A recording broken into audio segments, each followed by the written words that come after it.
سلمان اکرم راجہ صاحب، ججز کی اپوائنٹمنٹ کے اوپر آرڈر میں ابھی تفصیلی طور پر پڑھ نہیں سکا، پڑھیں گے انشاءاللہ تو اس کے اوپر اور بھی بات کریں گے، لیکن ابھی ماضی قریب میں ججز کے رول کے اوپر ایک سوالیہ نشان بھی ہے کہ وہ 20 دفعہ بندہ، اور 8 دفعہ تو بہت ساروں کے ساتھ ہو گیا، ضمانت ہوتی ہے وہ بندہ اٹھا کے پھر لے جاتے ہیں، اور پھر جو ماضی کے وزرائے اعظم کے ساتھ ہوا، خود نواز شریف کے ساتھ جو کچھ ہوا،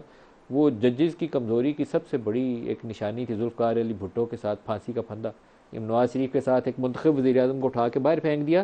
کس کے اوپر؟ اکاؤنٹ ریسیویبل کے اوپر۔ تو یہ معاملات ججز کے لیے شایان شان تو تھے نہیں۔ جی ایسا ہی ہے، ہماری تاریخ کوئی بہت تابناک نہیں ہے، اور یہ کہنا کہ ہمارے پاس کوئی فارمولا ہے جس کے نتیجے میں آئندہ بہت ہی ایک فولادی ارادے اور عزم کے جج صرف آئیں گے ہماری عدالتوں میں، اعلیٰ عدالتوں میں، تو وہ بھی میں نہیں کہہ سکتا۔ لیکن یہ بڑا ایک معاملہ ایسا ہے کہ جس کے بارے میں پہلے سے کوئی کسوٹی یا کوئی ایک آپ کہہ لیجیے ایک معیار جو ہے پہلے سے ایسا قائم کرنا جس کے نتیجے میں ہم یہ یقین کر سکیں کہ یہ شخص جو ہے یہ جھکے گا نہیں، یہ دباؤ میں نہیں آئے گا، یہ گھبرائے گا نہیں، یہ بہت ہی مشکل ہے۔ ہم بات یہ کرتے ہیں کہ اس کو ایماندار ہونا چاہیے، اس کو قابل ہونا چاہیے، تو ایماندار اور قابل تو بہت لوگ تھے۔ جسٹس منیر بہت ایماندار تھے، بہت قابل تھے۔ ایماندار جو ہیں ایک طرح سے جو مالی معاملات ہیں ان کے حوالے سے، لیکن کیا وہ ذہنی طور پہ بھی شخص ایماندار رہے گا جج بننے کے بعد؟ کیا ذہنی طور پہ وہ توانا رہے گا؟ اس کی روح جو ہے اس کا ساتھ دے گی، اس کے عزم کا؟ یہ کہنا ناممکن ہے۔ لہٰذا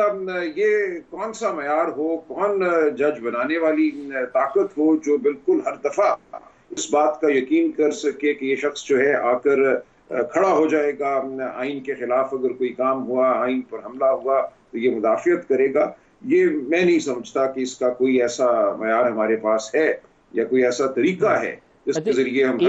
ایک میں بات اور آپ سے پوچھ لوں، پھر ڈاکٹر مصدق صاحب سے اس کا جواب لوں گا۔ آپ نے راجہ صاحب وہ کیس لڑا تھا اور جیتا تھا جس میں آئی جے آئی کی فنڈنگ والے معاملے کے اوپر جنرل اسد درانی اور جنرل بیگ صاحب کے خلاف حکومت کو کہا گیا تھا کارروائی کے لیے، اس کے بعد کچھ نہیں ہوا۔ ویسا ہی ایک کیس فیض آباد دھرنے والا بھی سامنے آنے والا ہے، پتہ نہیں اس پہ بھی کچھ ہوگا کہ نہیں ہوگا۔ یہ کچھ آپ کو کیا، میں دونوں کا کمپیریزن چاہوں گا کہ آپ تھوڑا سا مجھے دے دیں اور اپنی رائے بھی بتا دیں۔ دیکھیں، بات تو دونوں مقدموں میں ایک طرح سے یکساں تھی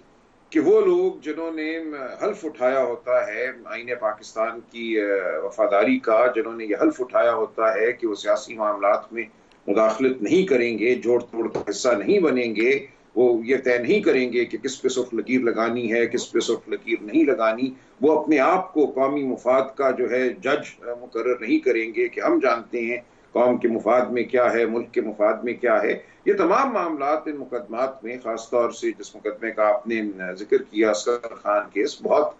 سال یہ معاملہ عدالت کے سامنے رہا، پھر 2012 میں تو تقریباً ہر ہفتے اس پہ 2 دفعہ کارروائی ہوئی، اور فروری اور اکتوبر کے درمیان ایک بہت بڑا فیصلہ سامنے آیا، لیکن اس کا نتیجہ کچھ بھی نہیں ہوا بظاہر۔ اب 10-11 سال گزر گئے ہیں، اس فیصلے میں کہا گیا تھا کہ ان حضرات کے خلاف جنہوں نے اپنے رول کو مانا ہے، انہوں نے مانا ہے کہ بینظیر بھٹو کو روکنے کے لیے انہوں نے سیاسی اور آئینی عمل میں مداخلت کی، انہوں نے آئی جے آئی کی تشکیل کی، انہوں نے سیاستدانوں میں پیسے بانٹے، یہ سب کچھ ان کے منصب کے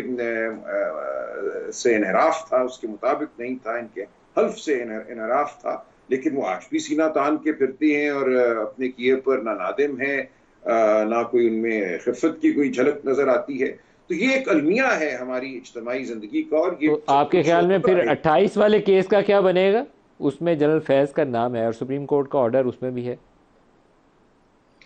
دیکھیں، اب تو یہ سپریم کورٹ پہ ہے کہ وہ اپنے فیصلے پہ عمل کس طرح کراتی ہے۔ اصغر خان کیس میں جب ہم نے فیصلے پر عمل کا تقاضا کیا، اب مرحومہ مسز اصغر خان خود پیش ہوئیں، اس وقت تک اصغر خان صاحب وفات پا چکے تھے، انہوں نے کھڑے ہو کر 90 برس کی عمر میں عدالت سے تقاضا کیا کہ جو فیصلہ دیا گیا ہے اس پر عمل کیا جائے، تو کچھ بھی نہیں ہوا۔ تو اب یہ ایک ہماری ایک بدقسمتی ہے کہ طاقت کا سرچشمہ آپ کی توقع کیا ہے 28 والے دن عدالت امپلیمنٹیشن کے لیے کوئی زور لگائے گی کہ چھوڑ دے گی اس کو؟